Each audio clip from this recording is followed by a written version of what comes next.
Bene amici, oggi scopriamo insieme il Grand 750 Golden Line, un battello con una lunghezza fuori tutto di 7,50 m e una larghezza di 2,85 m con tubolari gonfi ma perfettamente carrellabile da sgonfio.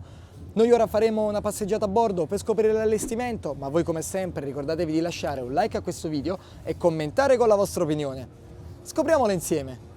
A poppa si trovano due plancette aggiunte allo scafo separate dal motore che in questo caso vede uno Yamaha da 250 cavalli che rappresenta anche la motorizzazione massima installabile, mentre la motorizzazione minima è da 175 cavalli. Vediamo come all'interno della plancetta di sinistra ci sia la scaletta di risalita con relativa maniglia tinti bene per agevolare l'uscita dall'acqua. Il piano di calpestio è totalmente rivestito da un rivestimento in EVA, quindi comfort e grip assicurato, riducendo al minimo la manutenzione. Qui troviamo un'ulteriore maniglia tinti bene e all'interno di questo gradino c'è un portello dove lasciare gli oggetti bagnati o anche le cime per l'ormeggio, e tutto quello che vediamo sul lato di sinistra è speculare anche sul lato di dritta. Lì si trova il tappo d'imbarco del serbatoio dell'acqua, mentre qui c'è l'imbarco del serbatoio del carburante. All'interno della mastra in vettoria destinata di sinistra c'è la doccetta, mentre sui lati si trovano le gallocce a scomparsa per l'ormeggio. Accediamo quindi a bordo, accesso preferenziale con un corridoio posizionato sul lato di sinistra del divanetto presente qui nel pozzetto a forma di C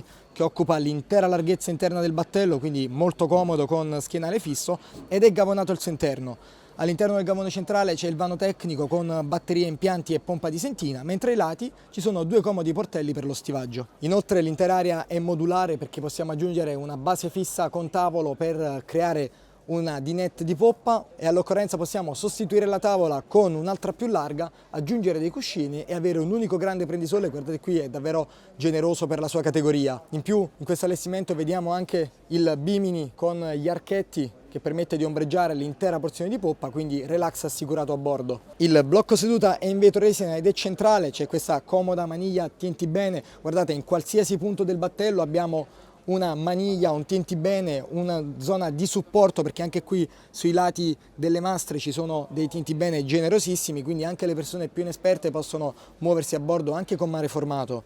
In più all'interno c'è il lavello con il miscelatore, mentre in basso c'è il frigorifero a battente.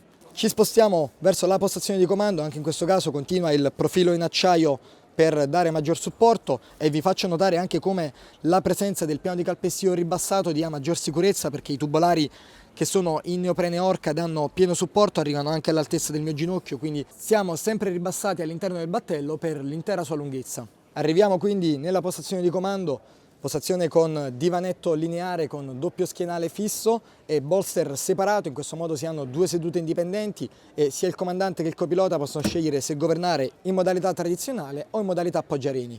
Quindi io mi metto al timone, vedo che ho il volante davanti a me facilmente raggiungibile, nessun disturbo con le ginocchia. Il resto della plancia è totalmente personalizzabile, in questo caso vediamo solo il display Yamaha multifunzione fornito con il motore, ma c'è spazio anche per due display da 16 pollici uno accanto all'altro. Qui c'è il controller per il vericello, il quadro di accensione dei motori e gli interruttori on-off disposti su due livelli qui in basso ai lati del timone. La manetta di potenza si trova dritta, non mancano due comodi portabicchieri e un portello portaoggetti dove lasciare smartphone e piccoli oggetti all'asciutto. Possiamo anche puntare i piedi sul gradino in basso, gradino strutturale con la console, e guardate anche l'altezza del parabrezza che permette di essere sempre ben protetti durante la navigazione con vento frontale, quindi nessun problema, e al tempo stesso anche ottima visibilità a 360 gradi. Non mancano in basso due portelli stagni per l'ispezione del motore del frigorifero e quindi avere un accesso rapido in caso di emergenza, ma anche per la manutenzione ordinaria. Ci spostiamo verso prua, guardate anche qui ulteriore maniglia tinti bene, quindi come vi dicevo abbiamo sempre un supporto stabile in qualsiasi punto del battello, e soprattutto guardate anche la larghezza del passavanti che permette quindi un movimento agevole a bordo. E arriviamo nell'area di prua. Area di prua con prendisole tradizionale gavonato al suo interno, c'è un gavone piuttosto ampio dove riporre tutte le dotazioni di sicurezza, e guardate anche in questo caso il layout è configurato per poter passare senza nessuna difficoltà anteriormente alla console. Nella porzione anteriore del cassero invece è ricavato un ulteriore divanetto biposto, anche qui guardate altre due maniglie tinti bene, che si può anche sollevare con una semplice maniglia e si accede all'interno della console.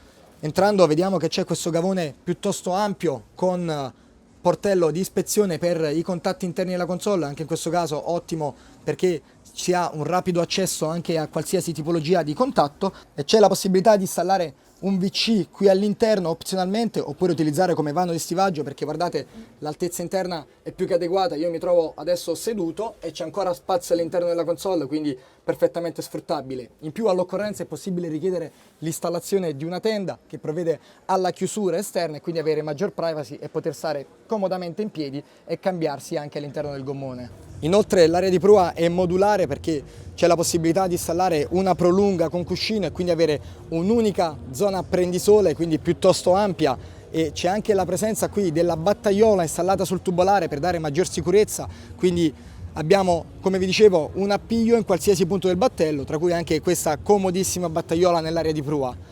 Al di sotto del secondo cuscino di prua invece c'è il vericello quindi nascosto alla vista, ma aprendo il portello è possibile tranquillamente effettuare tutte le operazioni di ancoraggio, perché riusciamo a monitorare lo stato dell'ancora e della catena, e quindi una sola persona può effettuare tutte le operazioni di manovra. Completa l'allestimento il musone in vetroresina rivestito anch'esso in eva per agevolare la salita e la discesa quando si ormeggia di prua, e la doppia galloccia per l'ormeggio da un lato e dall'altro.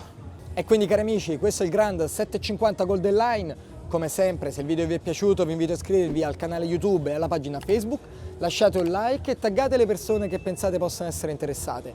E come sempre, per tutti i prossimi video ci vediamo sempre qui su The Sea Team.